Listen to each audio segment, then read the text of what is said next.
is the South Hingham Study Group. There are usually 5 of us here. Paul Healy, the selectman, couldn't be here tonight, and our 5th member is Dick Cook, who is a traffic engineer, but he could not be here tonight either. I have to acknowledge Emily Wentworth is our administrator, I guess is the right word, but she does all the work between the meetings, so we thank her. With this South Hingham Study Group, because I see a bunch of new people here tonight, and maybe there are people watching, was set up at the end of last year. Our first meeting was in December, and we've been meeting monthly since December to look at our vision for the South Hingham overlay district. I've brought a zoning map with me if anybody wants to look at it. We'll just pass it around. But it's basically the area on Derby Street from the Gardner Street traffic light to the Weymouth line on Derby and to the Weymouth line on Whiting Street. So it's kind of a triangle going from that intersection west. The selectmen established this ad hoc South Hingham Study Group to look more closely at all the different elements that are at play here. There's infrastructure needs in the way of water and sewer. There's clearly the zoning that's in place and the market, and then what the town wants. So we've heard from a lot of those people who have been doing a lot of work on the infrastructure, and tonight we have with us Tim Reardon from the MAPC, which is the regional planning organization for the state, which last year the planning board got a grant for the MAPC to work on an update of Hingham's master plan. Our master plan was initially approved over 10 years ago, and so the planning board decided it was time to relook at what the goals in the master plan are and update that for current market conditions, current trends. So last year, the MAPC did extensive surveying of the town, lots of workshops. They went to different places, to the senior center to talk to people. There was a survey online and collected a lot of information. There were 2 very well-attended interactive workshops here at Town Hall. And they put together an update to the master plan, which is on our website, right? So tonight, at our last meeting, we looked at the portion of this draft. It hasn't been approved yet. The draft language for this update that affects the South Hingham study area. And most of the people in the room were a little confused by the language and kind of the direction that it was taken. So we thought we would ask Tim, who kindly agreed to come back and explain the numbers that actually drive the analysis that they did and the conclusions that they made. So I'm going to let you take it from there. All right. Thank you, Judy. Thank you. Thank you, everybody, for coming out tonight. It's a pleasure to be here. At the study group, as some of you may know, I'm a Hingham High graduate, so if I go to a study group in Hingham, my inclination is to go to the library, go down to the basement, see if I can find my oceanography gears. But this is a slightly different situation, and I'm glad to be able to come and share in more detail some of the work that MAPC conducted over the last year through this the assistance that we provided to the town for the master planning process. MAPC, the Metropolitan Area Planning Council, is the regional planning agency for 101 cities and towns in metropolitan Boston. It's an area that extends from Duxbury north to Ipswich and as far west as 495. And we are an independent state agency, which means that we are sort of part of the state government, but we don't work for the governor. We actually work for a council comprised of representatives from all the cities and towns in the region. So our constituents are our municipalities and the people who live and work in our municipalities. And we provide a lot of different services. We do land use planning, transportation and housing planning. We also provide assistance with joint purchasing, collective procurement, and a variety of other things. But one of the core things that we do is we help cities and towns address issues of land use and transportation and housing in a comprehensive manner, and in a way that also helps to bring a regional perspective to bear on local decisions, so that communities can be best prepared so that communities are equipped and prepared to deal with regional trends as they come forward. Hingham is not an island; it exists within a greater region, and so knowing the more you know about what's going on in that region, the better prepared you will be to make decisions about what's best for Hingham and for South Hingham in particular.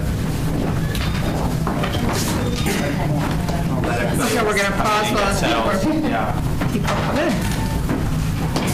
Train just showed up.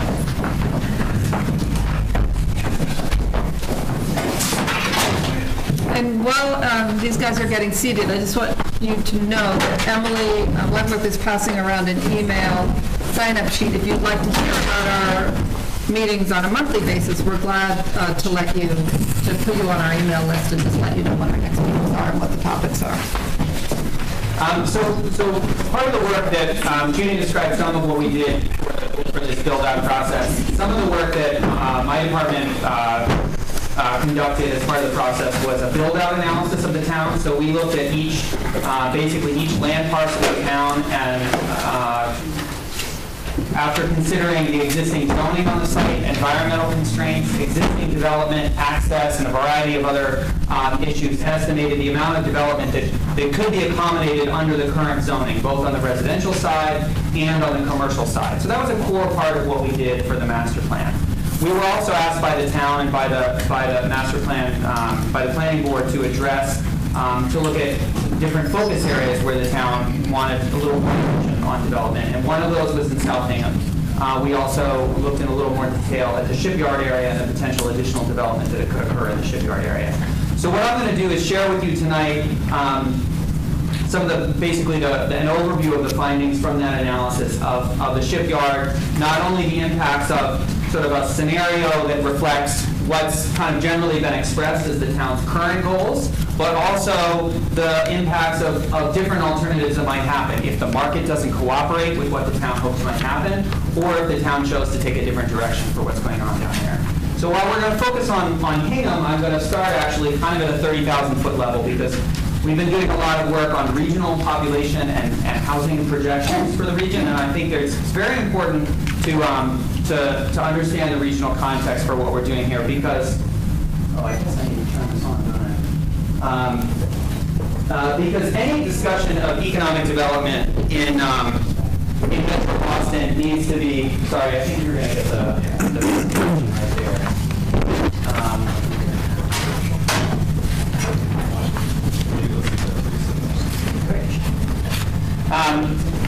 Any consideration of economic development in Metro Boston has to consider what I think is the sort of existential crisis facing. Yeah, that's sure. Can you do half the room? The sort of existential crisis facing long-term economic growth in Metro Boston, and that is a coming wave of baby boomer retirement as baby boomers move into their senior years and leave the workforce. So currently, the baby boomers, who we're defining here as folks basically born between 1945 and 1970, comprise half of the workforce in Metro Boston. And over the next 10 or 20 years, they, like the rest of us, will be aging.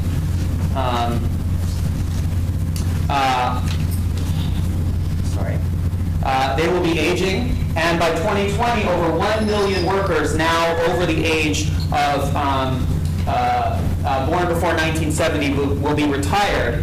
And very strange. Sorry. So 1 million workers over the age of now over the age of 40 will be retired by 2030, and then by the year 2040, so many baby boomers will have retired that the region will have a hard time growing its economy, because there won't be enough people to fill the jobs that they're vacating. And so if current migration trends continue, the labor force may only grow by 1% between 2010 and 2040. And the reason for this is because we're not growing enough young workers here in Massachusetts, and we're not retaining enough of the young workers who come here to go to our institutions of higher learning, our universities and colleges. They come, but too many of them leave. And so if we are to have enough workers not only to fill the vacancies left by retiring baby boomers, but also to fill the jobs that are part of economic growth, we need to attract and retain more young workers to Massachusetts. This is a sort of fundamental economic development strategy that the region needs to grapple with over the coming decades. And what we found is that if we turn a net loss of people to other states, so currently we lose about 10,000 people per year to other states of the nation, if we can turn that around into in-migration from other states of about 10,000 by attracting or retaining more young workers, then instead of having job growth that kind of looks like this, up and down, but no big change over the next 30 years, we can actually achieve job growth of 7% between 2010 and 2030 because we'll have enough workers both to fill the vacancies left by baby boomers and support economic growth. What's the challenge to that? So say, well, the baby boomers are leaving, people, there's vacancies, people will come here. The limiting factor is the housing, is how much housing is available for those young workers. Baby boomers may be leaving the workforce, but they're not leaving their housing units. And so therefore, for every new worker and their household that we want to attract and retain, we need to create housing for them in eastern Massachusetts. And what we forecast is that Metro Boston overall needs 435,000 units of new housing by 2040, most of it in urban communities, and most of it multifamily housing, in order to support that level of in-migration and economic growth. And you can see how that lays out from the inner core, which is the area mostly inside 128, Boston and Cambridge, to what we call the maturing and developing suburbs. Hingham would probably fall in what we would consider a maturing suburb. And in those communities, somewhere between 40 and 50% of new housing demand is going to be for multifamily housing, both to serve young households who are looking for that kind of housing, and also to serve baby boomers who are looking to downsize out of single-family homes. So this is a sort of regional context in which to think about what are the overall strategies that Metro Boston needs to take on if it's to grow economically. So what about Hingham? Well, Hingham has certainly been a growing job center over the past decade or more. Since 1997, the number of jobs in Hingham has grown by a little over 20%.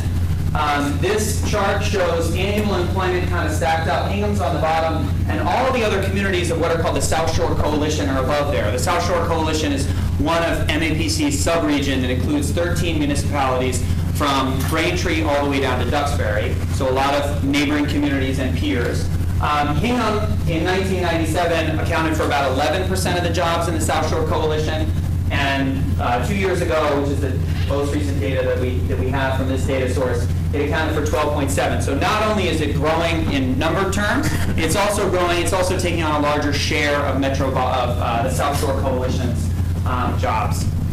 Now, one thing to note about this is that the South Shore Coalition employment peaked actually in about 2005 and then started to decline. Whereas for the rest of Metro Boston, employment during the last economic cycle peaked in 2008. Then we obviously had the crash of 2009 and moved on. So there is a little bit of a difference there.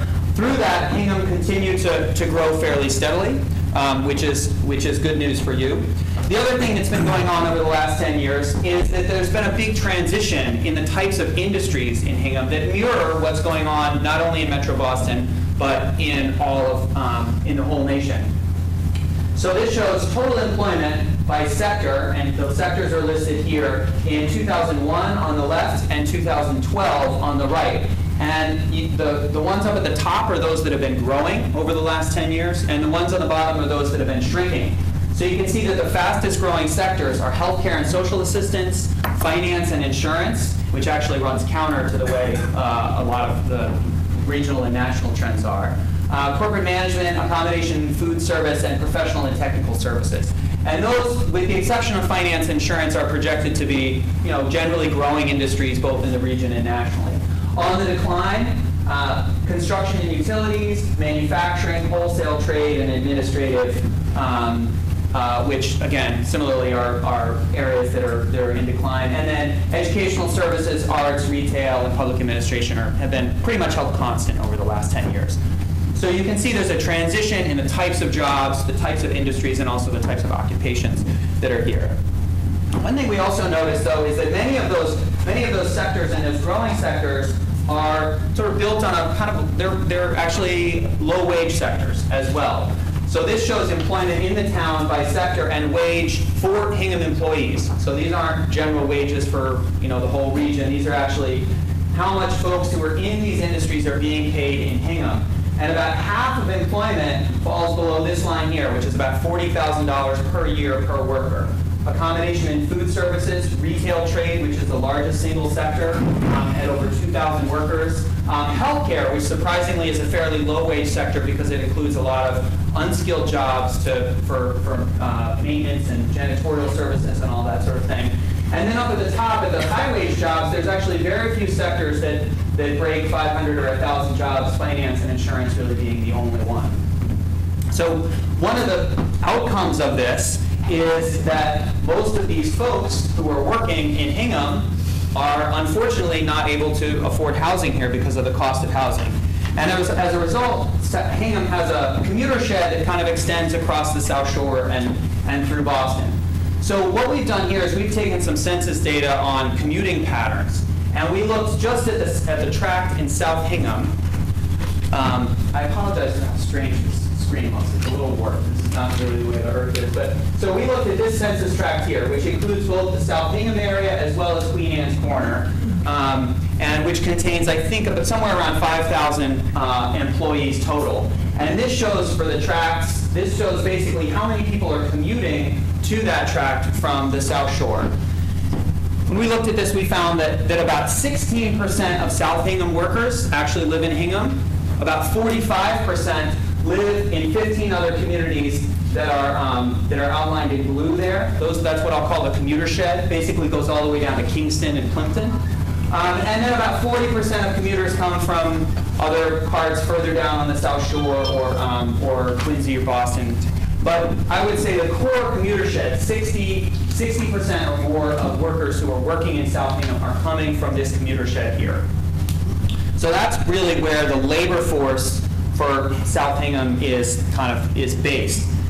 Now, one of the challenges for economic growth with, kind of going back to what I started with on the labor force is that South Hingham commuter shed is going to be facing the same challenges as the rest of the state, or as the rest of the region and the rest of the state over the coming decades. So this shows the working age population by age, under 20, or the population by age, so under 20, 20 to 39, 40 to 59, and so forth. And you can see that for the commuter shed, the population under 20 peaked in 2000 and has fallen since then. The population between 40 and 59, and our perspective is that it peaked in 2010 and is likely to decline after that as the baby boomers who are in this age group end up moving into retirement, such that by 2030, the largest age group will actually be 60 to 79. So over the course of the next 20 years, that commuter shed, which supplies 60% of South Hingham's workers, will actually have fewer working age people living in those 16 cities and towns in 20 years than it does today. Which means either people are going to have to commute farther to come to those jobs, or more people are going to need to find housing closer to that area. So if we're still working on our sort of employment projections for the region and for its sub-areas, we're not as far along on that as we are on population. But our preliminary estimates are that South Shore Coalition area would probably add about 7,000 jobs between 2010 and 2030. And we're also anticipating that it's possible that employment may actually peak in 2020 and decline after that due to that issue of baby boomer retirement that I talked about. And in a previous round of projections, we anticipated that Hingham might gain 1,000 jobs by 2020. I think we're re-examining those assumptions right now. And actually this conversation may end up kind of being part of the input that goes into those projections. So the other sort of important consideration is what's the competition? There's a lot of communities all over Metro Boston who are looking to attract new jobs, and not just any jobs, but in many ways the same kinds of jobs that some folks have proposed attracting to South Hingham. There's Southfield Corporate Center and all the development that's going on in Southfield and the proposed development there. There's New Quincy Center, which has certainly faced stumbled a little bit over the past couple months. But the infrastructure and the zoning is in place for major residential and office development there. and that has the advantage of being right on the red line, which can connect workers into Boston. And then there's abundant development going on in downtown. More development, more office development going on in Boston, Cambridge, Somerville than the region has seen in many decades. And part of that is because a lot of employers see the urban core as places where their future workforce wants to be, and where there's housing being developed in Somerville, in Everett, in Chelsea, in Boston, that's going to accommodate a growing workforce. And so many employers are looking to those same communities to locate new development because they feel, looking forward, that's going to be an advantageous place to locate and to be able to be sort of within, to be proximate to the labor force that they need. So that's the regional context. Now, we looked at the area, as Judy described it, the South Hingham area. So this is just kind of an overview. Here's Route 3. Here's Derby Street shops. Derby Street here, Whiting. I'm sorry. Wait, now I'm confused. Yes, here's Whiting Street here, and Route 53 coming down this way, and South Shore Park, Blue Cross down that way. So what we did is we created 3 scenarios in consultation with the town, but also sort of based on our analysis, that represent some different ways that South Hingham might develop. And these are not official MAPC recommendations. I think they all kind of merit further investigation, but they're intended to help identify the range of possible outcomes for South Hingham that hopefully will help to support your discussion here. So the first we call the economic engine scenario, which is kind of a scenario that reflects what we interpret as the principal goals of a lot of the discussion that's gone on regarding South Hingham so far. That the rezoning, the creation of new infrastructure would enable major corporate office and medical office development, similar to what's already gone on. That the South Shore Park would see a transition from the sort of light industrial, one-story light industrial and warehousing facilities to multi-story medical office or light industrial or R&D, similar to what's already gone on with the Spine Center. And that retail uses would generally be limited. Maybe some expansion of Derby Street, obviously the new Quirk auto dealership on Derby Street, but mostly most development would be focused on office, light industrial or R&D. And our estimates are that overall this might accommodate about 2,500 new jobs under this scenario, which is about 40% of all growth forecast for the 13 cities and towns in the South Shore. So that's the economic engine scenario. And how much development is that in total in South Hingham? I'm going to get to the comparison statistics. Good question, but let me. So this is one scenario. This is sort of we tried to create a scenario that we felt like reflected what the town was kind of aiming for so far, recognizing the discussions are still underway. But given the challenges of the labor force, of a changing economy, and of the competition from other areas, what if all that development doesn't materialize? What if the office users find other places? What if they're attracted to other towns? What if they decide, what if the need for that isn't there? So what if some of that development doesn't materialize, yet the town has made investments in infrastructure and the zoning and needs to recoup some of those investments? Well, the result might be something which we call the commercial expansion scenario, in which we still see, I should have explained this, sorry, each one of these dots represents different kinds of development. So these blue are office developments, this is medical office, the red is retail, the purple is light industrial.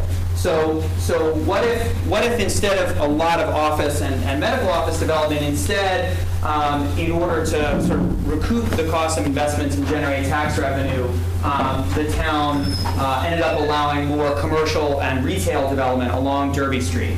So there's still some office development, but what we see is that there ends up being a fairly large expansion of Derby Street shops, that there's development along Derby Street itself, possibly a conversion of residential uses to commercial, and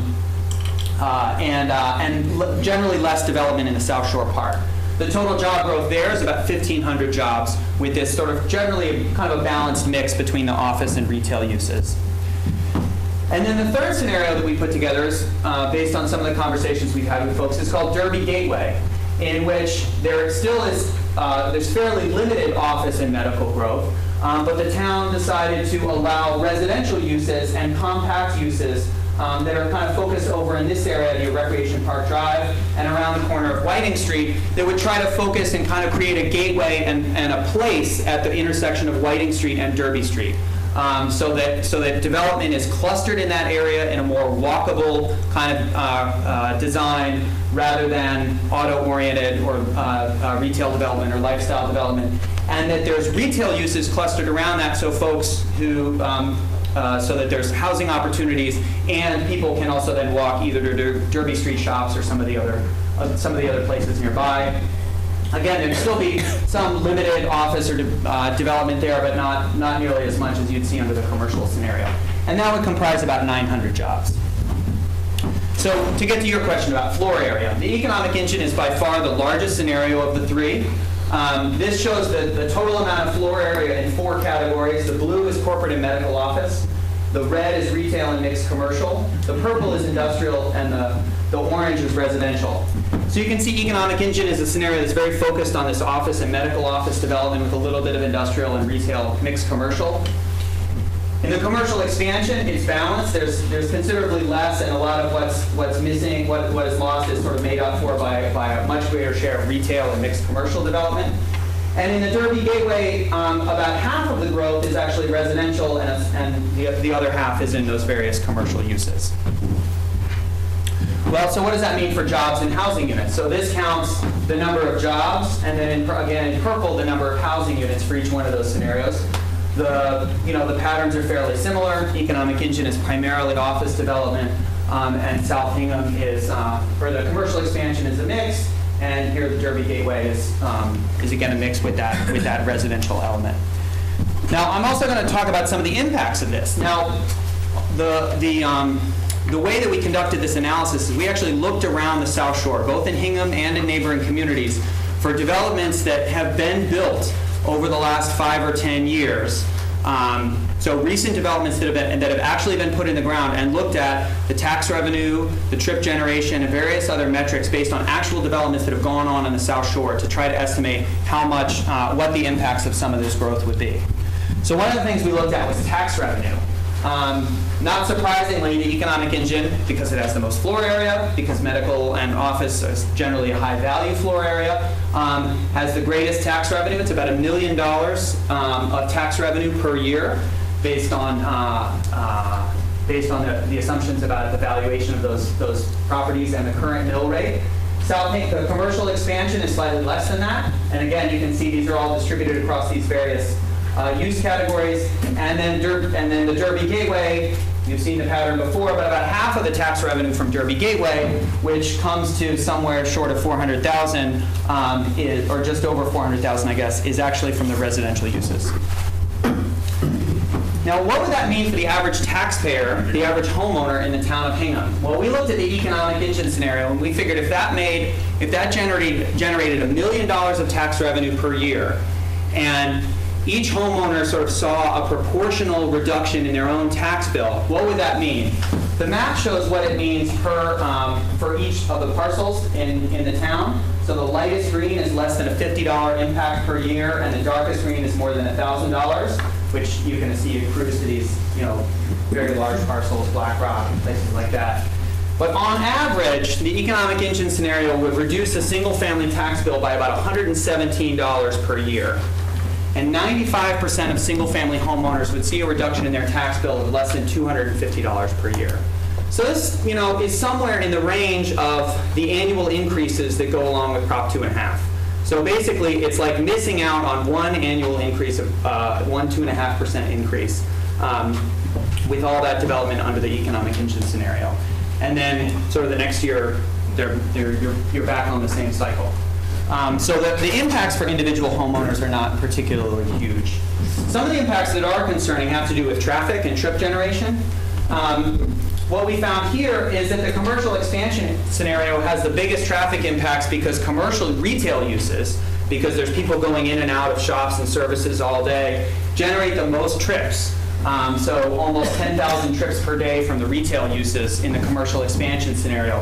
Office doesn't generate very much because mostly it's just people coming in and coming out during the day. And similarly with residential, each unit doesn't actually generate on a square foot basis, residential uses generate far less traffic than new retail uses. So you can see there's a somewhat different distribution of the impacts here associated with traffic. We also looked at water demand, and based on our estimates and the multipliers we used, the economic engine scenario would require the most water demand, somewhere in the vicinity of 275,000 gallons per day. And the commercial expansion scenario a little bit less, and then again, Derby Gateway a little bit less than that. Part of the reason that this number is not too high is because the types of residential uses that are included in that scenario, basically multifamily residential, are not particularly high water users because there's almost no outdoor water use for those, which is a big driver of water demand.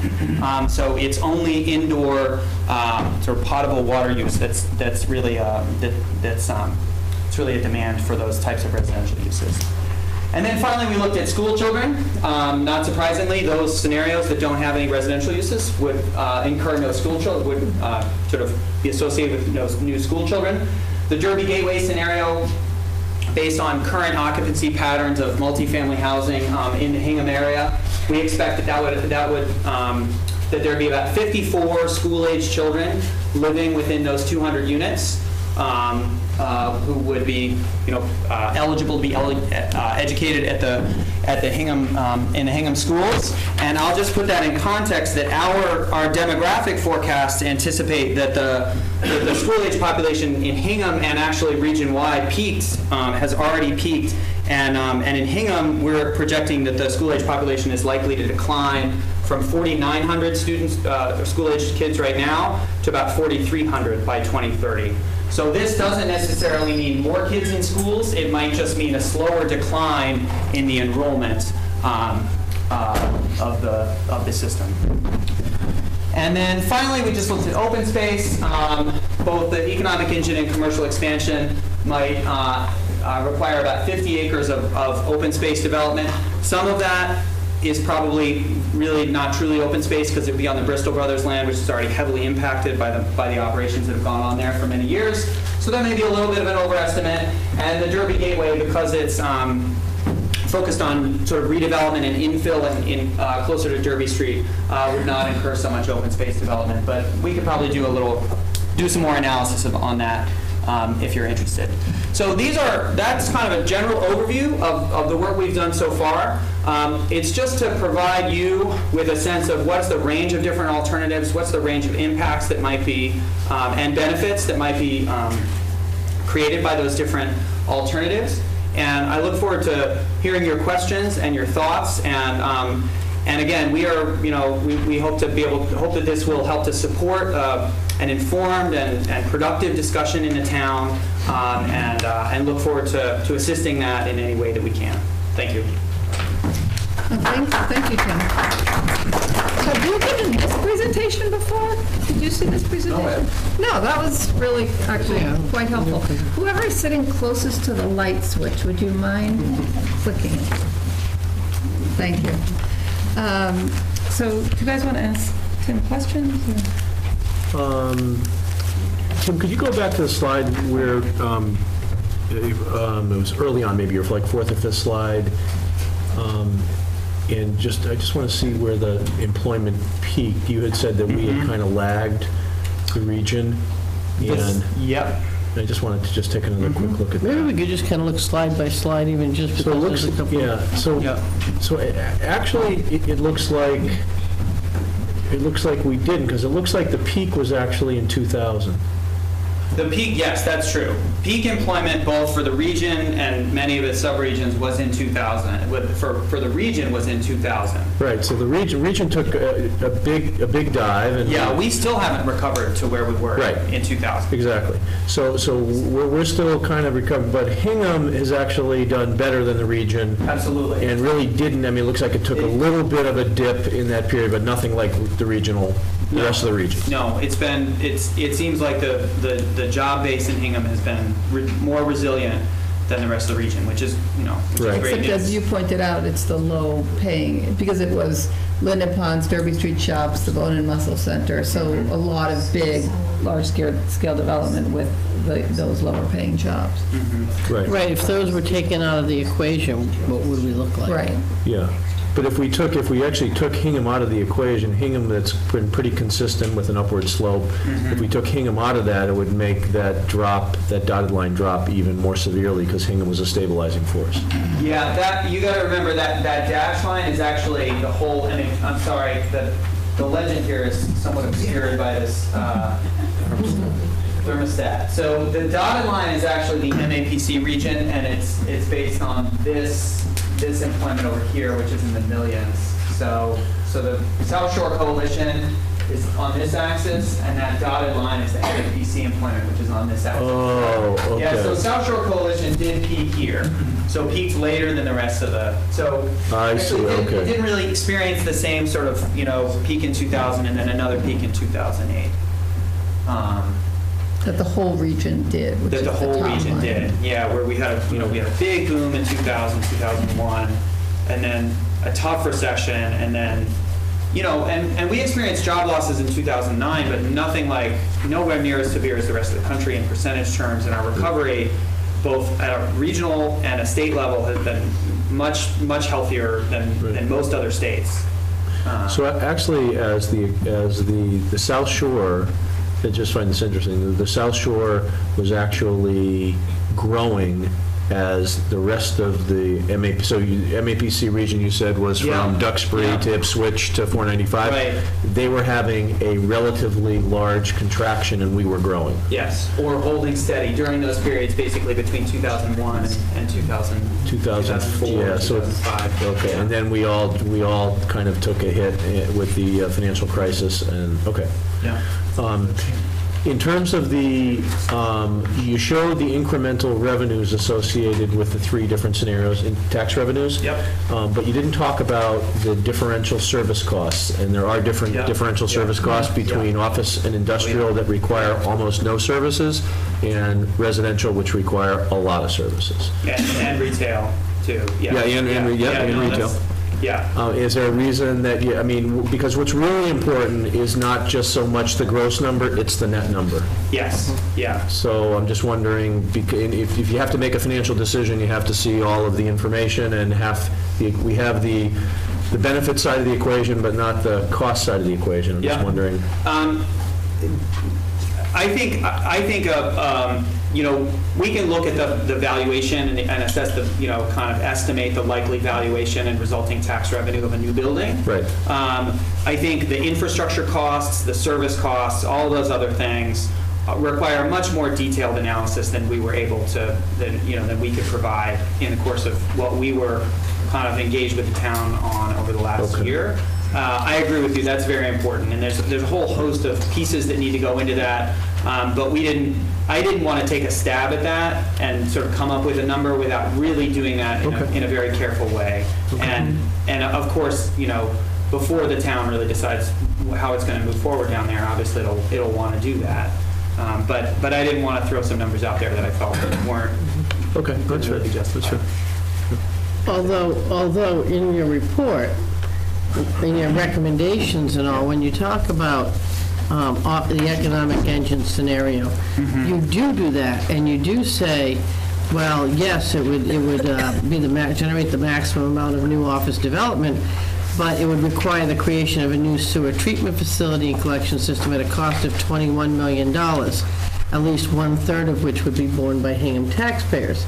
Now, that's a statement, and I go to the opposite side of what you were saying, Todd, is, when we're looking, at expenses, because that's a statement that you put it out there like that in this, okay, all by itself, without all of the other ancillary data for the others. And that looks like, well, why would we do the economic engine if the benefit is only this, and it's going to cost at least a third of 21 million, when there are various options to pay for a water treatment plant and things and all like that, but you do put that in here. You know what I'm saying? Yeah. Well, we were recognizing this, since this issue came up, we tried to add the detail that we could. And those numbers come from the comprehensive wastewater management plan that the town contracted for. So we felt like that was an important piece of information that the town had basically already purchased from its engineering firm, and we didn't want to ignore that. Arguably, any one of those scenarios might require that, some investment in wastewater treatment. And I know there's probably been more thinking on that since that plan was conducted, which might have been, a year ago. So, but we did, with the sort of the amount of conversation that occurred in the public meetings, we felt like we couldn't leave that number out, since it's, it is the biggest single investment that the town would need to make to unlock any of this potential. And we actually had a brief presentation on that a few months ago in this forum. Yeah, I read the minutes from that. Right. And this is on page 25, if anybody's looking for it in the papers that Emily handed out. But I think what's interesting about that, the total cost of that project, is that that recouping the cost does depend on the market. Yeah. And that it's kind of a circular decision-making process, which involves the property owners and the market and the town, and we're kind of who's gonna jump first, and how is that all gonna? I think there's a lot of uncertainty there, and a careful assessment of what the risks are involved in that needs to be an important part of the consideration. Right. I found it interesting that I think you said that what you tried to do is take a look at all of the you went parcel by parcel and basically tried to do an envelope analysis. How much could you build on each parcel? And even in the economic engine, it was only about 850,000 square feet, which is interesting because I think Derby Street Shops itself is half that. Yeah. So I was surprised that it was actually that little in terms of potential development based on existing zoning. Now, the scenario doesn't represent the full either. There's really kind of two envelopes, but it doesn't really reflect fully utilizing either one. One is so it's not a build-out scenario. None of these are really build-out scenarios for that area. So the numbers could be even larger. Yeah, I thought we heard a few months ago, like some really big number, many millions of square feet. Okay, yeah.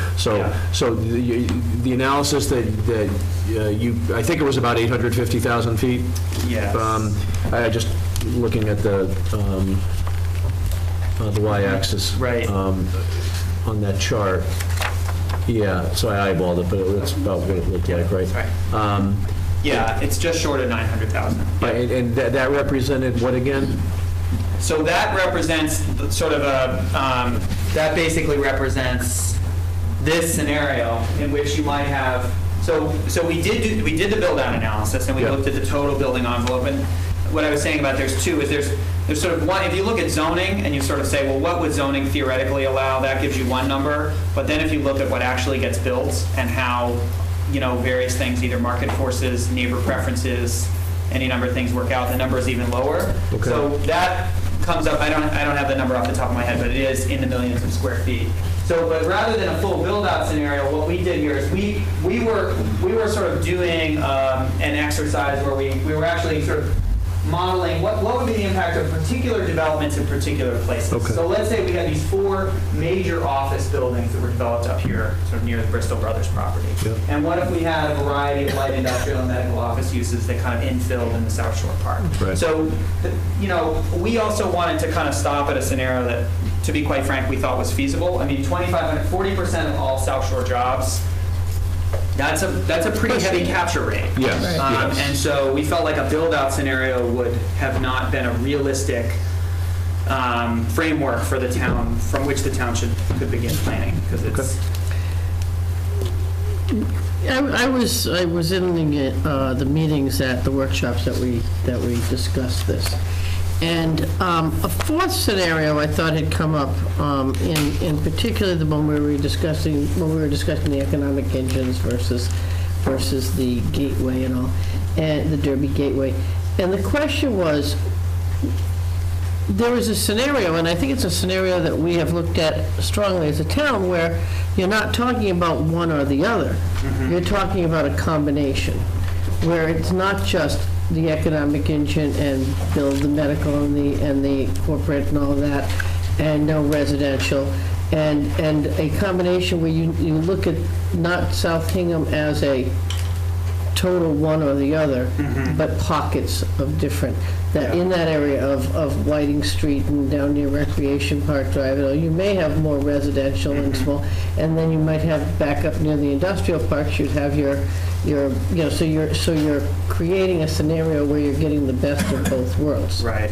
But the MAPC did not include that as a fourth option. Given the timing of the project, and sort of we didn't, given the timing of the project, we didn't pursue that one after that, and I wasn't, I guess it wasn't conveyed to me by that really was something we ought to model and kind of estimate in the same way during that process. This tool, we delivered all of the data and kind of all the analysis behind all this to the town at the conclusion of that project, and obviously we maintain it. And I think if you wanted to explore that, we would, we'd be happy to talk to you about helping explore that. And I think that's a worthwhile avenue to start exploring, because it then again gives the town options for what kind of development it comes down the pike. And it could be more ready for interest in residential or interest in office, rather than foregoing one or the other. So it wasn't a judgment against that not being a worthwhile scenario. It's just given the sort of time and resource constraints we could do it. And I appreciate all the numbers and certainly the. Can I ask you to sort of describe in the conclusions that you wrote for the update, there seems to be some tension between the town's vision for the shipyard and the town's vision for South Hingham. And what I heard from the way MAPC kind of interpreted all the data and everything was you guys would be better off developing at the shipyard and not so much in South Hingham. Is that kind of, did I read it the right way, and how does that? The shipyard has a lot of advantages that South Hingham doesn't have. The shipyard has sewer infrastructure in place that connects to the MWRA. So that's a really important asset that doesn't need to be built. We've all sunk billions of dollars into Deer Island, and it would utilize that existing infrastructure. It's much more accessible from different places and can draw a labor force not from because of the position of South Hingham, it's drawing its labor force from the south. And the shipyard is actually in a position to draw its labor force from the north, from Quincy and from Boston, and places where there's growing populations and a somewhat steadier labor force. And so it's easier for people to get to those jobs if that were a place where it's not as highway accessible, but it's much more accessible by transit. I think what we've seen based on the value of developments that have been put in there, both the residential developments and the commercial developments, that the valuation of those properties is also fairly high, and the town could actually generate a big increment of tax revenue up there without the same sorts of infrastructure investments that might be required in South Hingham. There's a lot of fairly underutilized properties up there along Route 3.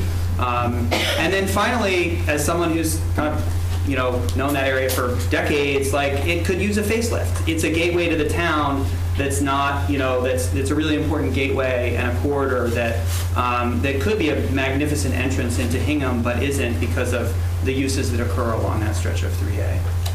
You're talking from basically the Weymouth to the Rotary. Bridge to, maybe not as far as the Rotary, but Mill Street or the Starbucks or Lincoln Street. Lincoln Street, yeah.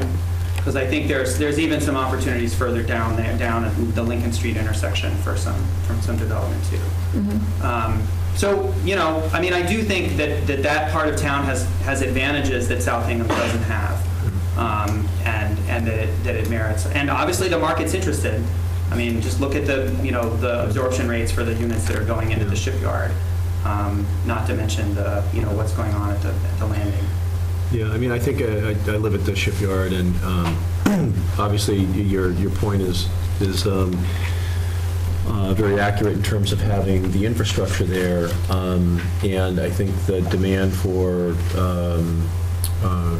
residential development is starting to stabilize down there. Samuels has had kind of a slow start on their condos, but the Hewitt's Landing is pretty much all sold out. But the commercial space has not done really well. What works down at the shipyard is food and beverage, and almost everything else doesn't. Yeah. And so I agree with you on the infrastructure side. I'd like, obviously, as a resident down there, I'd like to see a little more stable, thriving retail sort of environment, but it's been really hard to get that. I mean, there's a lot of retail space that has never been occupied. It's been up for a while. In the office space, there above, particularly above the Beer Works, is arguably some of the best office space on the South Shore. It's got beautiful views, it's got access, and it's just not leasing. So it's a little bit of an enigma, maybe 5 years from now or so, but it is still, other than food and beverage and some of the residential, it is still struggling a bit. Yeah. But it does have good infrastructure. I can tell you the fact that unfortunately, when the Quincy Pier breached or something and they stopped the commuter boat there, all the commuter boats came to Hingham, and now they're running the weekend service. And I live right next to the South Shore Lobster, and you can't imagine the number of people who are taking that boat into Boston. It's awesome. Yeah. It is just awesome on the weekends. That was the big complaint, and the T that last year threatened to shut it all down. They did their Chicken Little dance, and they got us all to beg them for a fare increase, which was brilliant.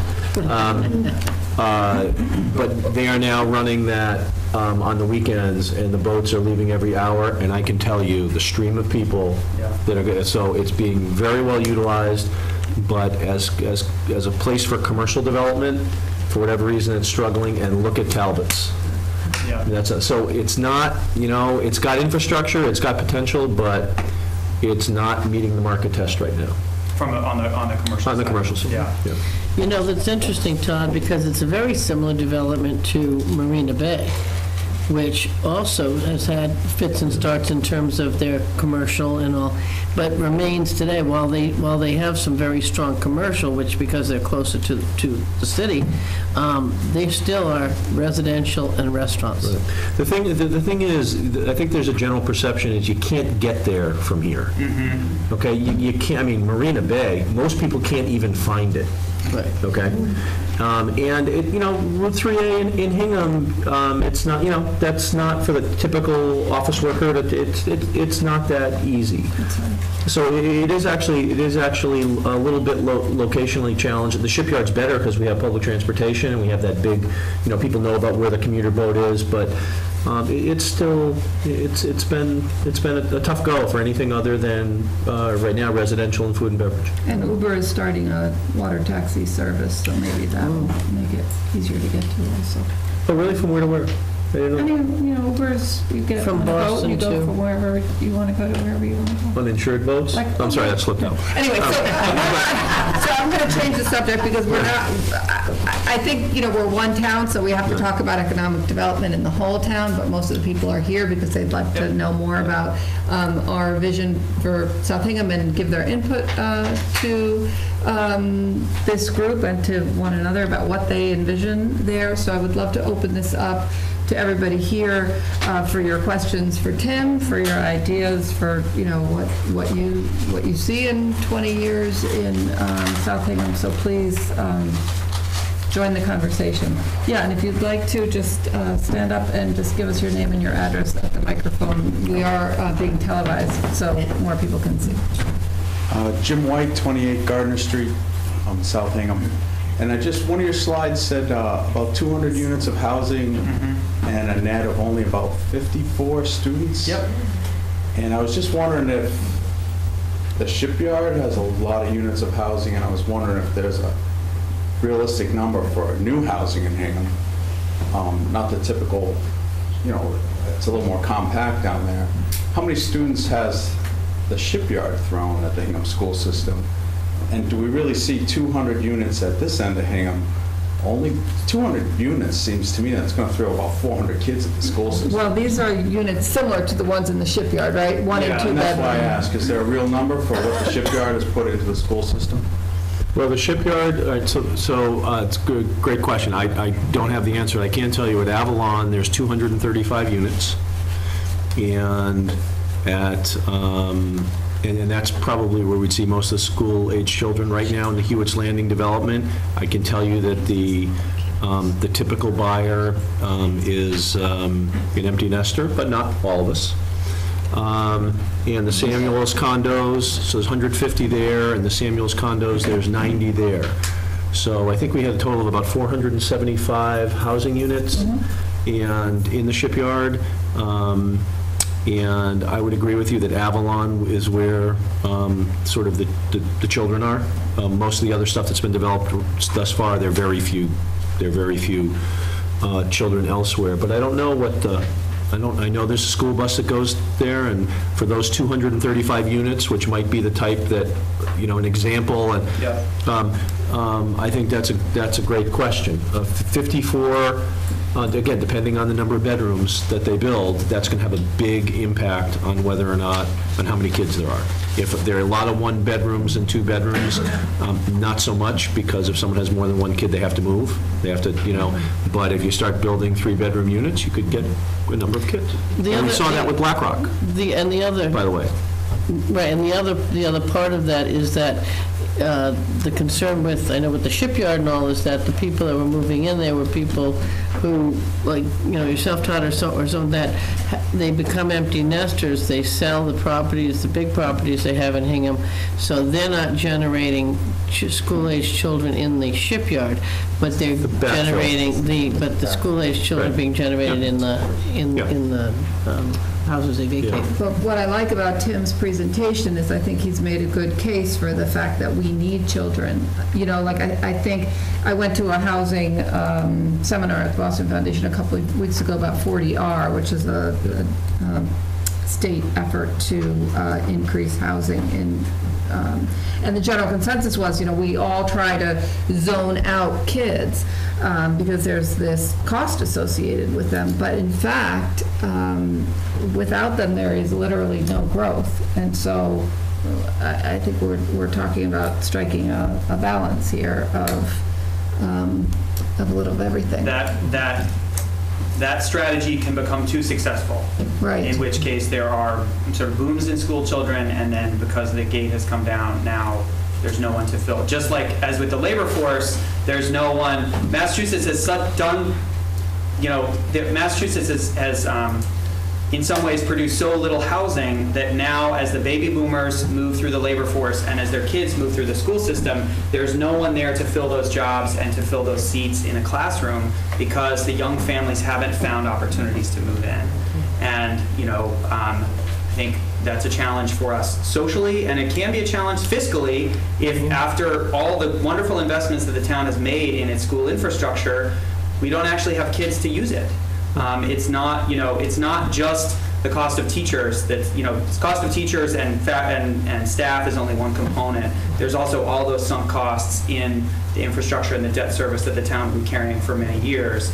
And fully utilizing those facilities is actually a really important strategy in terms of making the most of the investments that have been made. And utilizing the 4-bedroom houses that are most of the housing stock in Hingham. Right. Using those in the future will only happen if children move in. Right. So. How much thought is given to strategies for developing housing for downsizing baby boomers? I mean, it would seem to me that if you look where a lot of the activity is, particularly at the shipyard, that has been, it's sort of the people downsizing from their 3,000, 4,000, 5,000 square foot house to the kind of 2,000, 2,500 square foot condos that are there, and the Samuels units are even smaller. And when that downsizing occurs, that frees up. That frees up all of those 4-bedroom houses for the next round of young people with the families. So how much thought is given to the type of housing? You sort of say multifamily, but when you looked at the demographic of Hingham, and your point is well taken that 10, 20 years from now, we are going to have a majority of the town's population maybe kind of looking to downsize. What type of housing should we be producing? Should we be producing housing for young families right now, or just the opposite? Should we be producing housing for the bulge in the demographic snake that would, we're seeing right now? People don't, if you live in a house for 40 years, some people want to stay there and die. A lot of people are like, I lived here for 40 years. I want to do something different. I want to downsize. Right. And so I don't know what do you guys think about the housing typologies other than just like, Yeah, that's a great question, and one that, we've looked at extensively, and sort of the occupancy patterns and the preferences that people have as they age. And obviously it differs quite a bit by town. And so I can speak to some general regional patterns, but I haven't really been able to get into the, in minute detail as to what's going on in Hingham. I mean, what we do know is that the single-family homes that over the course of the next 20 or 30 years, the folks who were born before 1970 will continue to comprise like an outsized share of households, but they'll actually need fewer housing units in 20 years than they do today, because they will have moved out of state, they may have moved to a nursing home, they may pass away, any number of things. And so that generation will actually need fewer housing units in the future than it does today. And the single-family homes that will be put back on the market by baby boomers will actually satisfy about 60% of demand for households that are forming, that are looking for that kind of housing. So we have looked at a regional level at that turnover, and I think it definitely, we modeled it in Hingham too, based on the local housing preferences here, and it looks like that will hold as well. How that generation differs from their predecessors, though, is something that I can't really answer yet. And because they may choose to downsize faster than their predecessors did, in which case they'd be putting more single-family homes on the market and they'd be looking for more multifamily.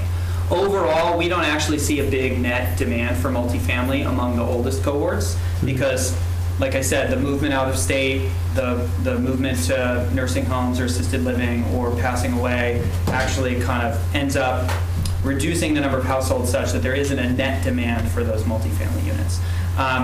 The other thing I would say is that younger folks and the younger households that we need to attract to grow our workforce aren't all looking for single-family homes. And let's be quite honest, they can't all afford single-family homes in Hingham, not the old ones and definitely not the new ones. And so many of them may be looking for more compact housing types too. It's financial, it's cultural decisions. Some young people may say, I want to live at the shipyard because I can walk to the beer works and I can take the boat to work, and that's kind of what I want to do. And I don't have kids, but I want to live there. So I think a lot of that demand, the multifamily demand, the young folks are not only looking for single-family homes. There is a mix of the types that they'll need as well, and that's an important consideration. But that turnover is something that I think is fertile ground for more analysis. As a note, there are a lot of people who would say, why do we want to grow at all? Why do we want to add jobs? Why do we want to add to the housing stock and everything else? I mean, the one obvious answer, obviously, is it increases the tax base. It increases, spreads out the amount of revenue. But what we've just seen on there is that the growth of the largest portion is $117 a year decrease in each person's tax bill. And I think there are probably a lot of people who look and go, that's not enough to make me want this thing. No, and I guess I think we need to answer that question. You're obviously from MAPC. We need to grow. We need to have, younger families coming in and all. Why? Well, from a region, so let me split that up, because I don't think that the towns and the region's interests are necessarily, perfectly coincident, although hopefully they'll be aligned. I think from a regional perspective, like I said, we need to attract and retain more young people if the economy is to grow at all, and if we're going to have new jobs, if we're going to, have a growing economy, which I think is sort of overall is something that we all see as being important. Locally, I think the reason that even just attracting new residents is important is because I didn't have this slide on here, but by 2030, hopefully I'll get the numbers right, and if anybody was at the October thing, you can tell me if I'm wrong. It was, I think by 2030, the number of senior householders, so senior householders that are headed by someone over 65, is going to grow from about 25 or 30% today to almost 50% under a sort of status quo scenario, where the trends continue, which means that half of the tax burden is going to be borne by seniors who are on a fixed income. And so it's not only increasing the base, but it's broadening it, so there's a broader, 87% of the tax revenue is paid by residential homeowners. That's never going to go down substantially. But if you can broaden that base, then there's more people with jobs who are going to, who are going to be able to, carry some of that load, carry some of the fixed costs that the town has. And there's going to be more disposable income because you'll have more you'll have more folks who are employed with more disposable income. They'll be buying stuff for themselves, for their kids, to support the local businesses and that sort of thing. So, I think from a fiscal perspective, both broadening the tax base in terms of the number of residential taxpayers is an important strategy. Adding the amount of disposable income, adding that disposable income to support local businesses is another important component, another financial rationale. And then I guess the third one is, 47% over the age of 65. Does the town want to be a primarily sort of a retirement community? Or does it want to be more like the community is today, which has a very balanced mix of school kids, families, and seniors? But with the way the housing dynamics are right now, it's that balance is going to shift much more towards the older end, and the town will sort of look and feel a lot different than it does today in 20 years. So do we want a demographic mix like we have today in Hingham? We could become Italy and Germany, which are facing terrible problems because they have no population growth, and their tomes written on that. So can are there towns that would be sort of poster children for what you might worry about? Where we might be, suppose we just did the status quo, right? All of us are just going to age in place for the next 20 years.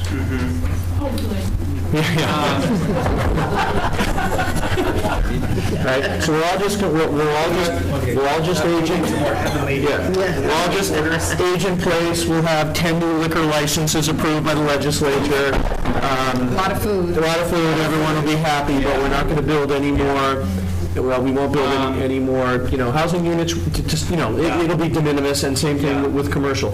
Yeah. What might we look? I mean, because that's sort of implicit in your comments is, be careful. You don't necessarily want to get there. You don't want to. That's not where you want to end up. Now, I'm just wondering, is a town like a Weston like that, where they've had, maybe they've had very little development, and so I'd look to try to see some towns that maybe haven't followed your prescription and where they've ended up, because I'm not smart enough to figure that out, but maybe there's a town that has the sort of demographics that that you might project that we would have if we just kind of did a status quo.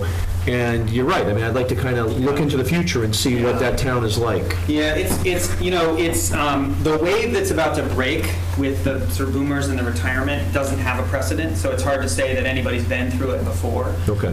What we do know is that over the past 10 years, there were, I think, about 25 communities in eastern Massachusetts that added housing units at a fairly slow rate, but they were building housing, but at the same time their population went down, because you have more, seniors with one or two people in households, and so they're continuing to occupy those housing units. So even as a small number of units get built, the population slides. And at the same time, they're seeing declines in their school-age population. The town of Topsfield, and I believe that's right. It's either Topsfield or Middleton, but I think it's Topsfield, did, to be quite frank, such a good job of discouraging residential development that over a 10-year period, their school enrollment fell by 25 or 30% because there was no opportunity for any new families to move into town. And so they're kind of starting down that path, not to sort of pin them down, but there's probably no one from Topsfield. So they're watching. So I think there's some indications of towns that are maybe a little bit ahead, but there's no one that's kind of gone through the full cycle yet, because this is a really unique demographic Right. time for the nation. Okay, I just think about what the town has done since I got involved in the planning board and the zoning board back around 2000, and the shipyard is 475 units, which I think by any town's standpoint would be a good, healthy effort to have more units. Linden Ponds on the senior side. Yeah. We've done, and even some, 40, 50 unit developments over off Beale Street, Back River, and Yep. so the town has not been standing still when it comes to residential Definitely not. development. No, absolutely. The redevelopment of Derby Street Shops and the redevelopment of the shipyard, obviously a big attempt to introduce new commercial space, one more successful than the other. Yeah. But I think it's a great discussion. I'm glad you're here. I think you're doing a terrific job, by the way, in terms of your answers and your perspective. But I think we're all trying to figure out what 2030 might look like. And at least I am. And what's the what are acceptable outcomes? And this is a great way to try to wrap your head around that. I want to, I want to acknowledge that, because I do think, I do think the town has done some great things. I think the shipyard is an outstanding development. I use it as a really, really positive example of a town taking advantage of an opportunity, creating a lot of units, a lot of opportunity for people to move into the community. So, and I think all those examples you listed, I think are generally pretty positive. And what I might say is those are successes, and I would encourage the town to build on that kind of success, which is like what's going on in the shipyard or Linden Ponds, compact, the housing development component, the compact commercial development, and sort of walkable commercial development, because I think those are things that obviously have worked well for the town, and I think I would encourage you to look to those models and continue to pursue them.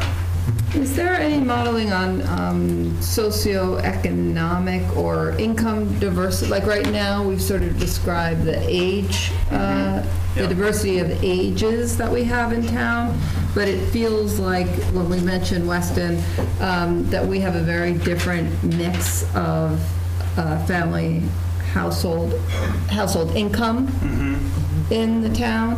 And would one model here or the other kind of sway our town's ability to keep that mix of households? A lot of times when you drive through town, especially in the spring, you feel like the whole town is extremely wealthy because there's so much home improvement going on.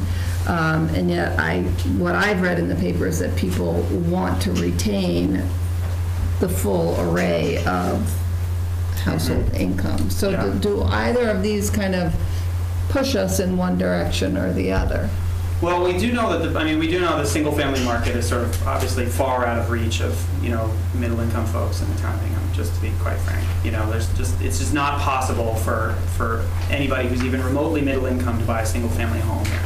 So I think the opportunities that exist for people who are of more modest means to move to town are going to be in different types of housing. And whether it's multifamily housing, whether it's some kind of townhouses, whether it's a mix of units that are, some of which are deed restricted for people who meet certain income guidelines, and others are just kind of designed and built in such a way that they are sold sort of at market rates that are more affordable, because of the developer can get more units onto a particular piece of land, or because of other, there's smaller units or something like that.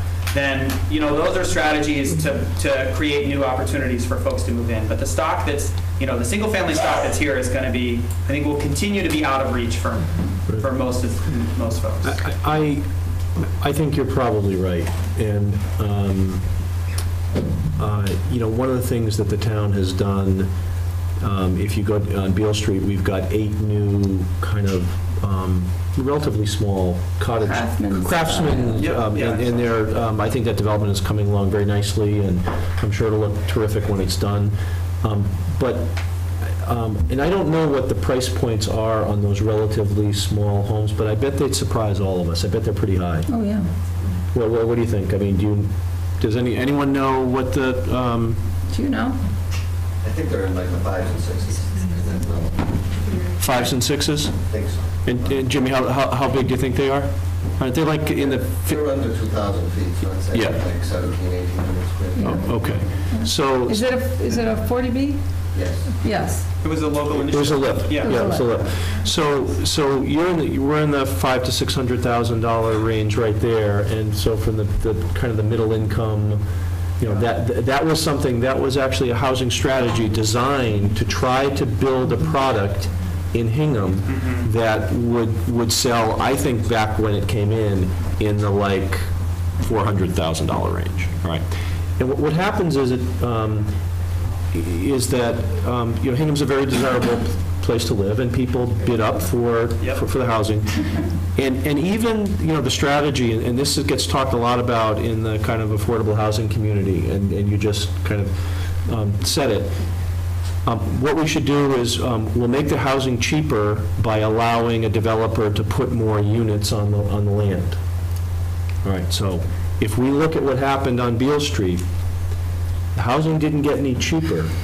What happened is the value of the land went up. And this is a big misconception in the world of affordable housing, that density, higher density, will make the housing more affordable. It won't. The housing will sell at the price it'll sell for in that market. And in Hingham, I think you're right, it's always going to be a high price, relatively speaking. What happens is when you upzone, the housing doesn't get more affordable, the landowner reaps a windfall. That's how land markets work. And so I think you're right. I think unless there are deed restrictions, a la 40B, put on units, as long as Hingham is an attractive place to live, it'll be the market will not get us that $350,000 or $400,000 price point. Even at 1,700 feet or square feet or something, the market's going to bid that up to 600,000 because people want to live I here. can ask you a question. If we look out 20 years, with the demographics changing the way they are and the construction going on the way it has, are we facing something in 10 or 15 years where we have more supply than demand, and it's going to just then the prices are just going to come down anyway? Because we don't have the mix of because all the people moving out of their big houses can't find anything here, so they go somewhere else. And that sort of, there's a lot of mobility when it comes to house choice, and what will happen is, as homeowners decide they want to downsize, if they can't downsize in Hingham, they will go downsize in Boston, or they'll go downsize somewhere else. And as people are looking for great suburbs to raise their kids, they will look at, Westwood and Canton and Rockland and Hingham and Cohasset, and they'll make a choice. People are very mobile. So chances are, if you've got nice housing stock in a nice community with a good school system, people from the region will figure that out, and the people who want that will come. And that's why you have some towns that are affluent towns and some towns that aren't, because of the mix of amenities the towns offer. So, Choices people make. Towns' futures are all going to be different. I think that's true. I mean, I guess to respond to Judy's comment, I think they could soften up a little bit or stop. The prices could soften up a little bit or stop increasing in the way they have. But I guess the question is, if that happens, and if if the available supply and the turnover is a little closer to what the demand is, then maybe in particular those houses on Beale Street won't appreciate as quickly. And so maybe instead of increasing at 10% a year or whatever is going on here, they're going to appreciate a little more slowly. So after 10 or 20 years, they actually will be a little more in reach of. So I think there's a long view, and I guess the other thing is that there is a difference between a 4,000-foot single-family house on an acre and a half to a 1,700 square foot one on. Those are probably very small. Yeah. But there is. I think I'm to your point about increasing density doesn't drive the prices down, I think that might not have been enough to actually go to sort of a townhouse model, where actually the folks who want to purchase those units, who have $700,000 or $800,000 or whatever, just $500,000, right, aren't going to be interested in that type of unit. But folks who are willing to buy a smaller unit and who are more financially constrained will do that. So I guess I just want to push back a little bit on the assertion that increasing the density doesn't do anything for prices, because I think it can.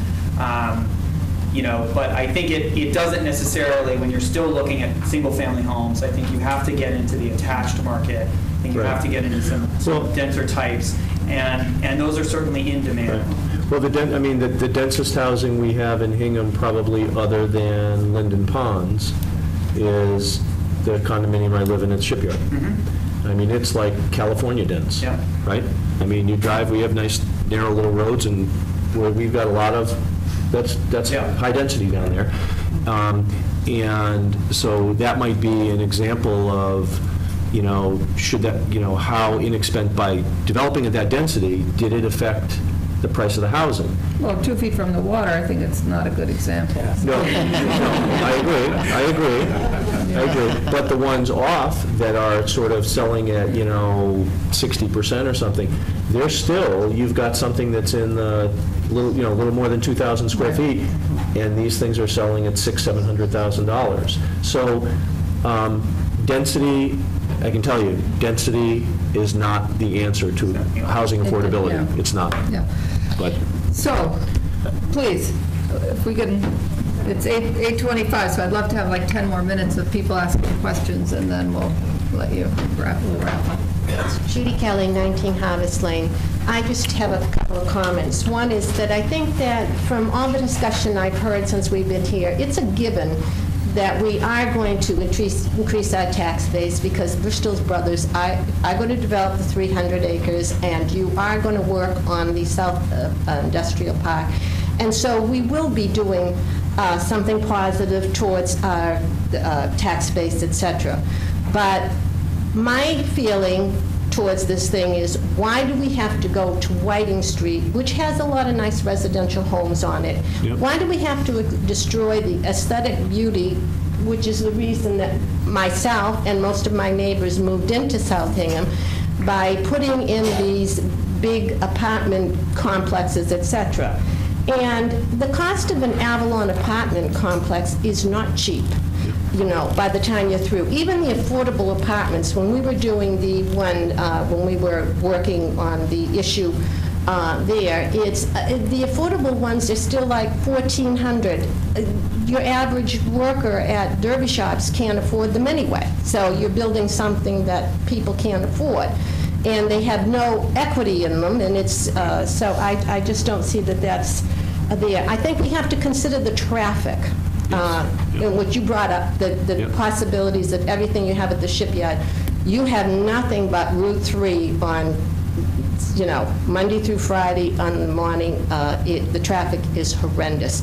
So to try to get businesses to come down from Boston and say, yeah, but look at what you're working with. I also think you have to look at the empty commercial buildings, like the ones almost across from Home Depot, those 2 buildings that have been sitting there for almost 10 years. Empty.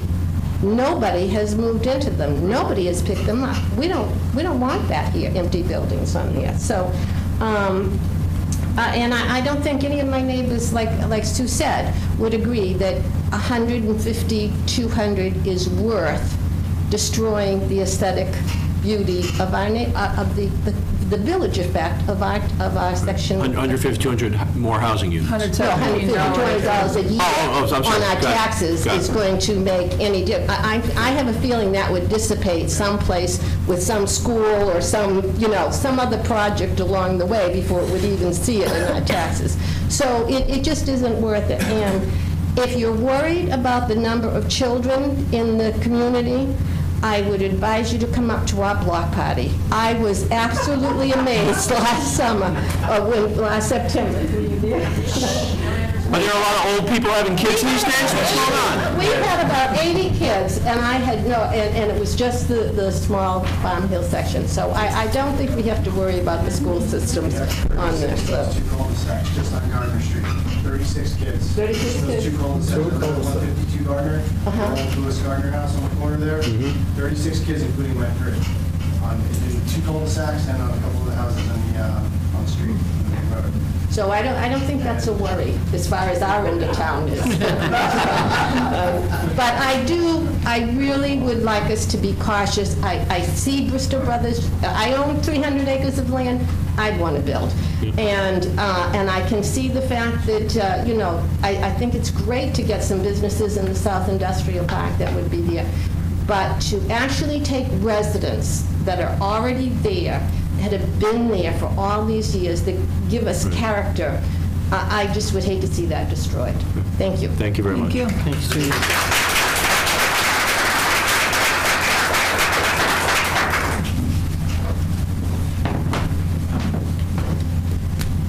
Hi, my name is Frank Gallagher. I live at 315 Gardner Street, and I will be contributing 2 children to the Hingham School District in a few years.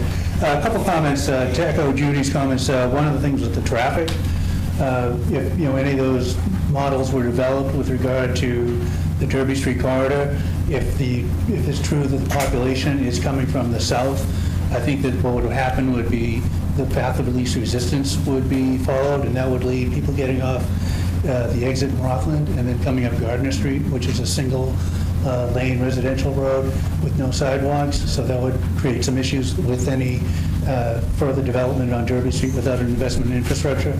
I also think there's some economic issues that weren't addressed in the study. For example, I think we highlighted the lack of, we captured the cost of a sewer treatment plant, but then we didn't address, what would the need for fire or school or other services be accounted for. And then the other thing with regard to the models in the study, based on how the economy and the corporations are going, what are the jobs if these industrial, these commercial spaces were developed? Because a lot of the companies now, they're going to an open office environment, which increases the workforce density on a floor. So you have more people working on the floor, so there would be more trips. Also, you have, they could break the other way where a lot of companies are forgoing traditional space and everyone's working in a virtual environment. So I just wondered what that analysis was, how those factors were made. Thank you. Well, I guess those are good questions and areas of active research for us, but I can't. We used,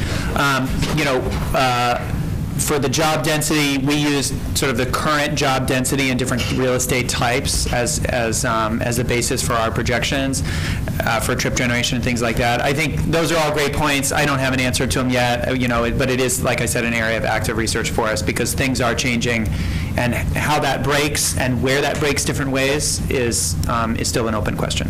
Thank you.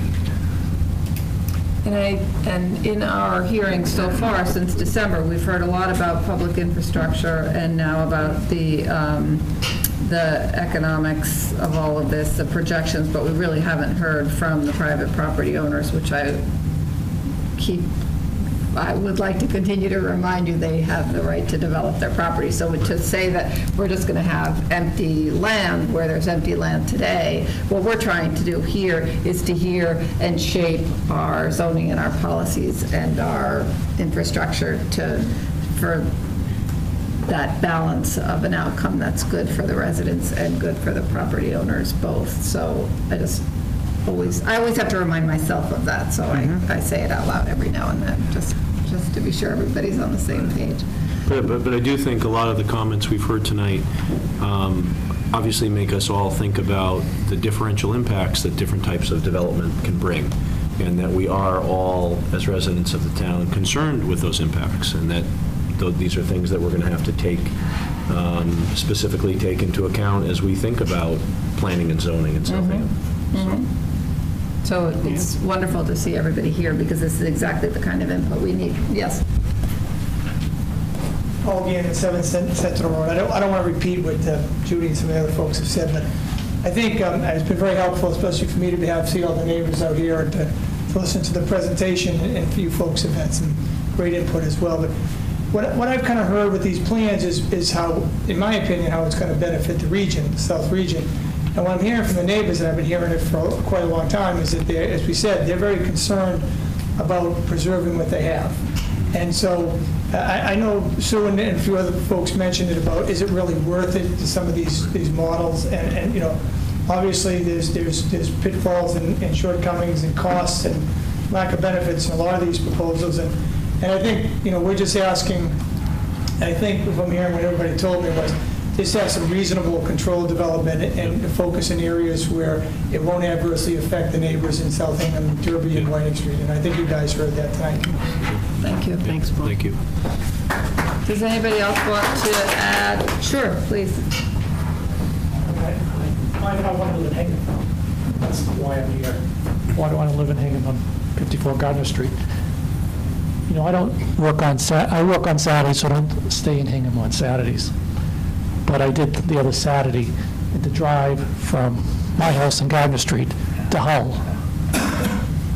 15 minutes, 20 minutes, one big traffic jam. This is what's going to happen to the rest of Hingham on different days of the week. Do we do these traffic patterns? Do they say on Saturdays or on Mondays? Or if you go to Westwood, you try to get out of Westwood, it's 8 o'clock in the morning. It's one big traffic jam. Yeah, you know, and I said, I think I moved here from Maryland many years ago, but my first reaction was, oh my gosh, I'm never going to go more than half a mile from my house because I can't stand this traffic. I think that more and more we as a society have to address that exact question and talk about smarter ways to get around and to live. And Yeah. I used to live right off 109 in Westwood. That's where I grew up, went to high school. And you're right, Route 109 is dreadful. Or even getting out of Weston or Lincoln at 8 o'clock. Yeah. If you have to to visit someone, you see, look at all the traffic Right. coming out. Yeah. Or on the North Shore, Yeah. coming from North Andover, or going to Acton. yeah, maybe we need to get out of our cars. Well, there's also, and there's also, look, it's no picnic driving from Hingham to Boston. I don't care which way you go. Okay, I mean, I take the commuter boat, but I hate driving in. It's not a lot of fun. A lot of people have to do it. You know, in South Hingham, Derby Street, when that was permitted, we had traffic studies done, and the traffic studies, the traffic engineers will look at trip generation, and they will say, well, you know, as we leave Derby Street, this exit is right turn only, and everyone's going to go right. And actually, that doesn't always happen. Some people are like, no, damn it, I'm going to go left. And they're going to wait and wait and wait, and then they go left, and things get all messed up on Derby Street. And that was in front of us, in front of this committee a couple meetings ago. It happened to me last night. Three or four meetings ago. And in fact, the way that people are sometimes making left turns across 2 lanes of traffic, we're going to take steps to mitigate those so that can't happen. And we're talking about what we can do such that the traffic movements at Derby Street comply with what the permit said and what the traffic engineering was supposed to do. So there are certain things that conditions that exist in South Hingham that I think we're looking at to try to make better. But there are other things, you know, on a sunny Saturday. I think Saturday was like one of the most glorious days of the year, right? Yeah. People like to go to the beach, they like to drive around. I mean, I hear you, but on one of the best days of the year, people want to get out, and there's only so much we can do. It's a state road. Yeah, so. But your point is not lost on us. Right, Okay. right. Well, and I mean, certainly we work on these issues all the time. I'm not a traffic engineer, by any means, but I think what we at MAPC, the principles that we bring to this are, number one, to try, a lot of that is driven by land uses and how spread out folks are, and that a lot of people have to drive to do certain things. And the other is that people don't have transportation options. They can't, there aren't safe walking routes, or there aren't bike paths, or there aren't transit connections, so they don't have an option to avoid the traffic. And so, our approach to it takes a long view, where if we encourage more development in places where people, number one, don't have to drive so much, and number two, sort of create the infrastructure so that they can choose to avoid the traffic if they want to, because we cannot tell people they cannot drive, and that's not part of it. But if we can ensure that people have choices for how they can get around, both in the way we build and in what we build, then I think we can inch closer to a better situation for everybody. That doesn't mean traffic's not going to go away, but hopefully more people will have more choices for how to get around and where they can go. You make a very interesting point there, because I would argue, and certainly the MBTA is not adding anything to its fleet in all these days, but it is incredibly inequitable, the amount of services between North Hingham and South Hingham in terms of public transportation. I'm in North Hingham. I can get to Boston by train in a half an hour. I can get to Boston by boat in a half an hour, and I can get by bus and T in an hour. And you cannot do that if you wanted to in South Hingham. You do not have that capability.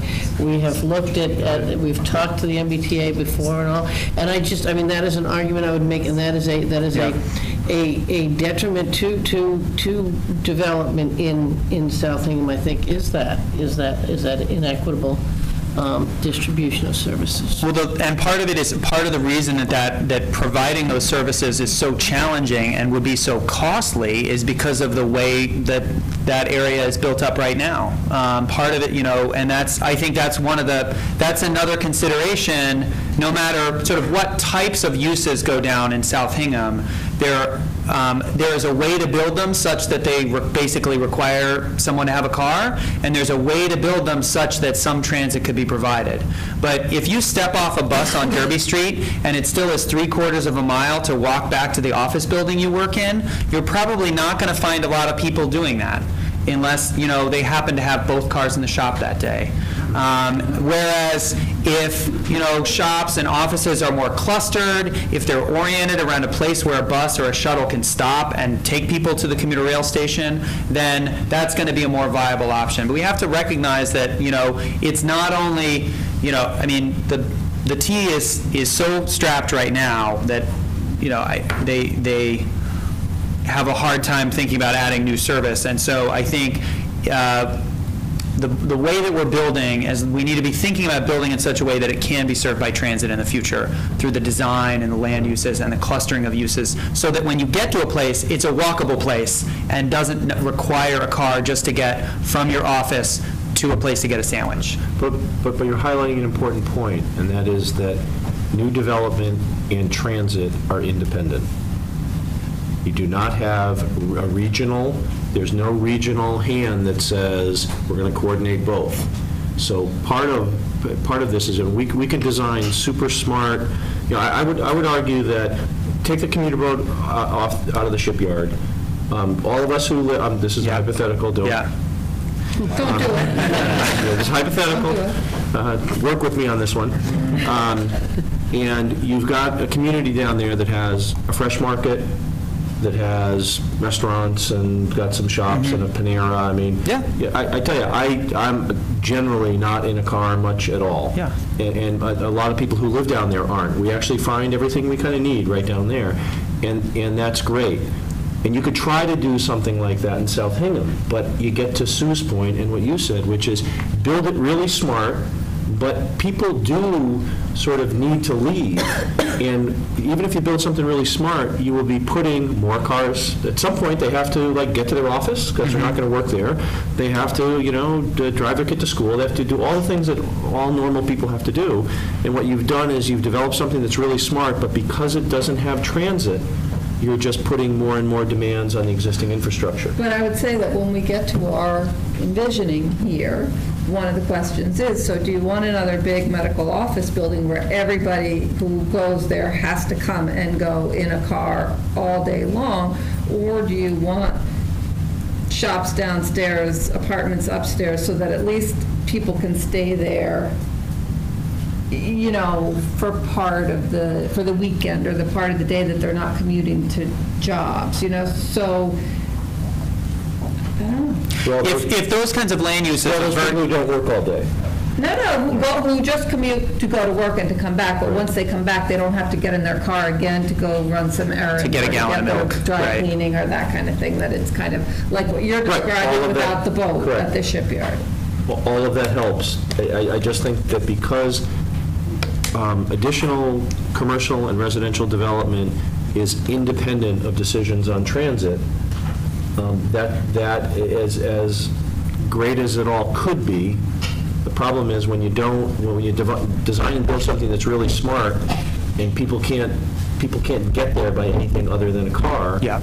It takes away, it removes a lot of the potential good that you're trying to Yes. build into new development, and it's unfortunate. Well, and the flip goes the other way, is that sometimes the transit decisions are made independent of the land use decisions, right? And then we saw that. There's two stations, there's two commuter rail stations in Hingham, and neither one of them is a really great place for development. Neither one is on Station Street. Neither one's on Station Street. So, I think it cuts both ways. So, And the bus doesn't connect to one of them. So well, this is an area where, we work with the T a lot on sort of how development in stations requires their attention and requires commitment to service. And I'll be quite honest, it frustrates me that every year the boat goes on the chopping block after, all the development that's gone on there and all the environmental impacts that would occur if Right, it was everybody were reliant on, either the 220 or driving.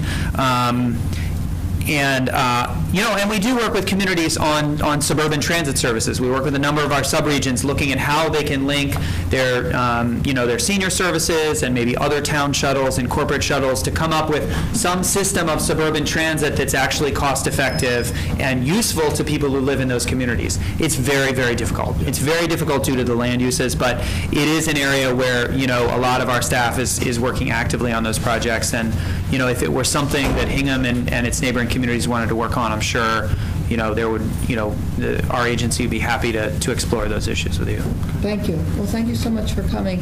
And our next meeting is on July 31st, and we're going to hear again from the people at the Derby Street shops who control kind of the biggest source of traffic in and out, on and off of Derby Street between 3 and Gardner. So we already met with them once, and they're doing some research and coming back on July 31st. We've spoken to the people who know a lot about water, about sewer, so we're bringing that into consideration.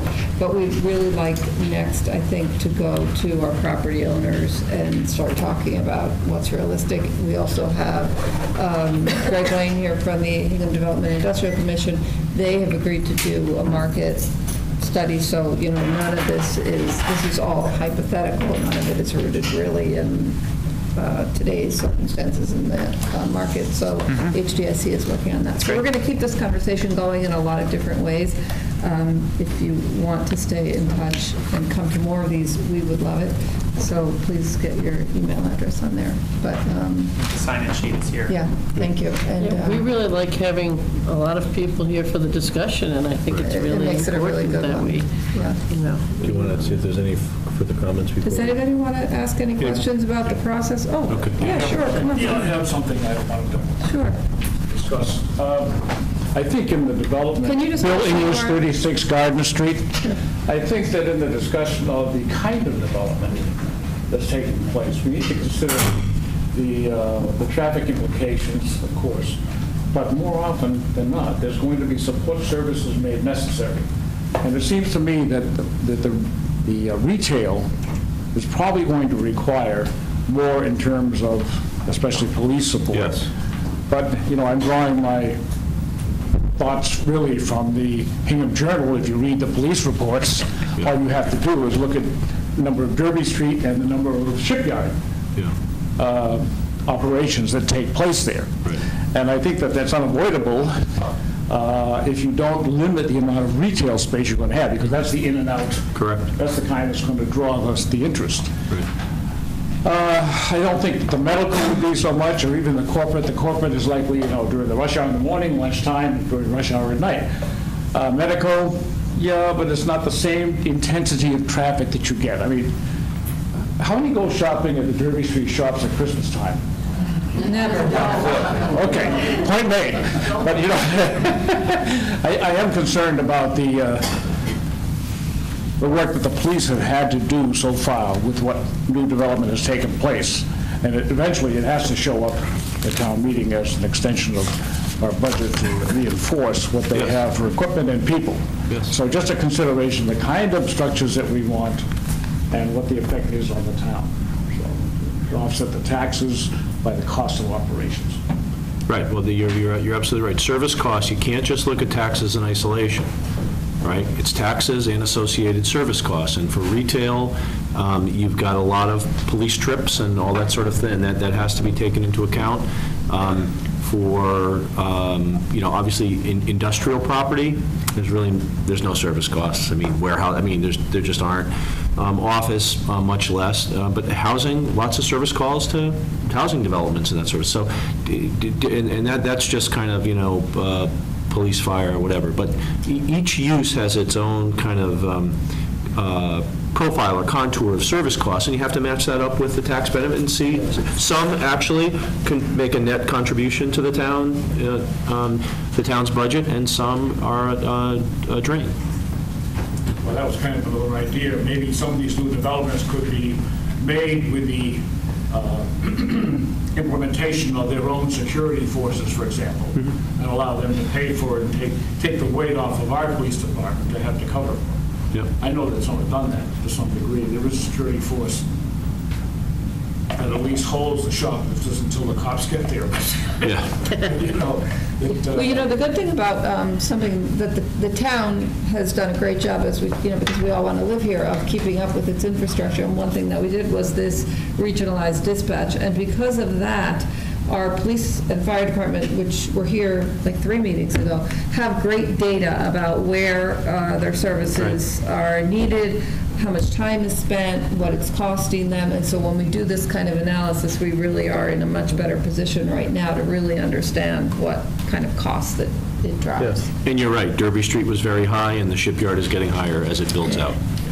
And as a question, this is a question that I have, and I always had the perception that, say, Linden Ponds, the amount of ambulance runs and all per day were a drain on our system and all. But what I actually found out was that that's actually a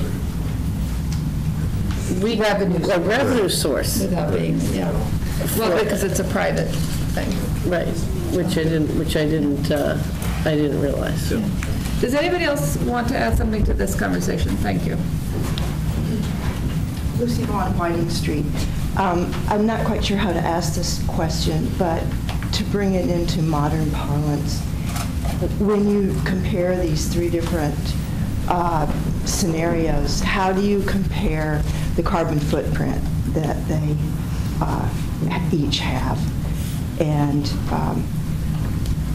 what's the impact of that on I've just seen a whole bunch of trees be knocked down.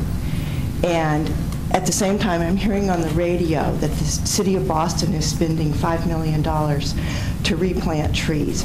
And I realize that Hingham is very far from where Boston is, but looking forward, you know, we could knock all our trees down and have to spend money replanting them if we do certain kinds of development. I know that sounds crazy, but we have seen, you know, but I don't understand.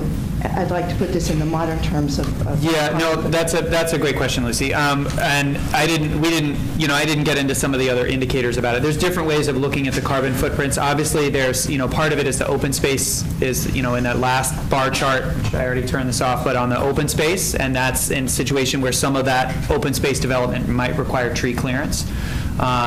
So that's one way of looking at it. We can also look at things like what are the building energy requirements for different types of uses, and you know, the office uses and some of the medical uses may be higher energy generators than others, or actually, anyway, so we'd have to look at that, and then also the travel demand. And so part of it is the miles traveled by people who are commuting to work, or the trips that are attracted to those areas, and also how that would change, you know, depending on if if development happened in a different location. So in particular, the travel piece is one that can't be looked at just in Hingham, because if the development doesn't happen here, it might happen somewhere else where the benefits are better or worse. So that's an issue that we're looking at the regional level, and we're going to be looking at precisely this issue of both the greenhouse, both the sort of vehicle carbon emissions and the building ones at the regional level as we get into doing our regional transportation plan in the fall. So I'd encourage you to be involved in that, because that's something where just pushing it on the other side of Hingham doesn't mean, on the other side of the border doesn't mean the carbon impacts go away. Going forward, it would be nice to start a learning curve, because I'm not sure how the language is used, to include that information. Great suggestion. Thank you. So we all learn what it means. Good. Okay. Thank you. Good point. Thank you. Yes, sir. Yeah, I'll go more than 71 Garden Street. What concerns me is the exit ramp at Derby Street.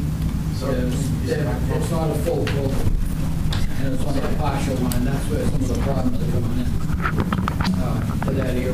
We're going to, please repeat what you just said into the, Well, what concerns me, they're doing the bridge over at Derby Street, and it's down to one lane on each side. The people coming from the south, they have to get off at Derby Street to go to Derby Street shops. They got to cross over 2 lanes of traffic there. I think the state got to come in and put a ramp that you come up from the south, and then you get off behind Best Chevrolet and then go down in that area, instead of coming up the other way and crossing over 2 lanes of traffic. so the... And that's a very dangerous area right there. A lot of car accidents right there. Right, and the town engineer has developed a redesign for that section bridge. of roadway Yeah. that has been submitted to the state, and it has kind of put us in line for state funding and to get the state to pay attention to that project, but it's a few years away before they'll actually do Yeah, it. I can sort of But I see guess that. the point is, it's underway, the project. Yeah, that's a bad area there. You make a good point. Thank you. Thank you. You don't want to add anything? I don't think I got it in your hands. We'll have another night for you to do that. Okay. Anybody else? Judy, can I? Sure. So I just wanted to mention to folks, I have a limited number of copies of the handout that we provided at the November workshop, which summarizes some of what we talked about tonight, and I'll be sure to provide Emily with the PowerPoint from this evening, and That would she be can great. distribute it. That would be great. I do have some hard copies. Okay, thank you. And let's see, that was on my list. Do we have our next meeting? HDIC market study. And tonight's meeting is on HCAM, so if you have neighbors who weren't able to come, who are interested in listening to any and all, you can fast forward very easily. HCAM has a great website now with a lot of town, like the Board of Selectmen and all of their meetings, the school committee meetings, and meetings like this are on that website, so you can just go and listen to whatever portion of it you would like to. So we have a few other things on our agenda, approving minutes, just talking about our next meetings, but if everybody else wants to. So the signage sheet and then the handout are right there. Thank you so much.